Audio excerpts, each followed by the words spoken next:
Sir, ಇವಾಗ ನೀವು ಮೂಡ ಅದನ್ನು ಕುರಿತಾಗಿ ಸರ್ಕಾರದ ಮೇಲೆ ಒಂದು ಗದ ಪ್ರಹಾರ ಮಾಡಿದ್ರಿ. ಆದ್ರೂ ಕೂಡ ಅದಕ್ಕೆ ತಮ್ಗೆ ಯಶಸ್ವಿ ತಕ್ಕ ಮಟ್ಟಂತ ಯಶಸ್ವಿ ತಮಗೆ ಸಿಕ್ಕಿಲ್ಲ.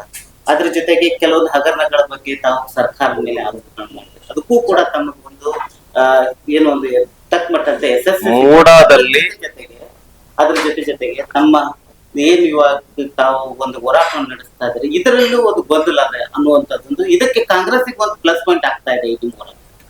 ಇದುವರೆಗೆ ಆ ತರ ಏನು ಆಗಿಲ್ಲ.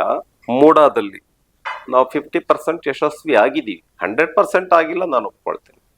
ಫಾರ್ ಎಕ್ಸಾಂಪಲ್ 14 ಸೈಟ್ಗಳನ್ನ ಅಕ್ರಮವಾಗಿ ಕಾನೂನಿಗೆ ವಿರುದ್ಧವಾಗಿ ತೆಗೆದುಕೊಂಡ್ರು ಸಿದ್ದರಾಮಯ್ಯ ಅವರು ತಮ್ಮ ಹೆಂಡತಿಗೆ. ಆ 14 ಸೈಟ್ಗಳನ್ನು ವಾಪಸ್ ಕೊಟ್ಟಿದಾರ ಕೊಟ್ಟಿಲ್ವಾ? ಯಾರ ಯಶಸ್ಸು ಇದು? ಬಿಜೆಪಿಯ ಹೋರಾಟದ ಯಶಸ್ಸು.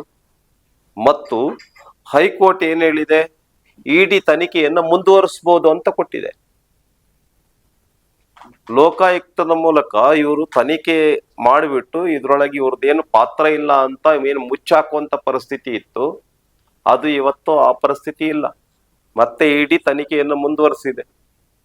ಸಾವಿರಾರು ಜನ ಸೈಟ್ಗಳನ್ನ ಅಕ್ರಮವಾಗಿ ಸಿದ್ದರಾಮಯ್ಯ ಅವರು ಈ ದುರಾಡಳಿತದಲ್ಲಿ ತೆಗೆದುಕೊಂಡಿದ್ದಾರೆ ಅಕ್ರಮವಾಗಿ. ಅವುಗಳ ಬಗ್ಗೆನೂ ತನಿಖೆ ಆಗ್ಬೇಕು. ಸ್ನೇಹಮಯಿ ಕೃಷ್ಣ ಅವರು ಹೋರಾಟ ಮಾಡ್ತಾ ಇದ್ದಾರೆ. ಹಾಗಾಗಿ ನಾವು ಅರ್ಧ ಯಶಸ್ಸನ್ನ ಕಂಡಿದೀವಿ ಮೂಡಾದಲ್ಲಿ.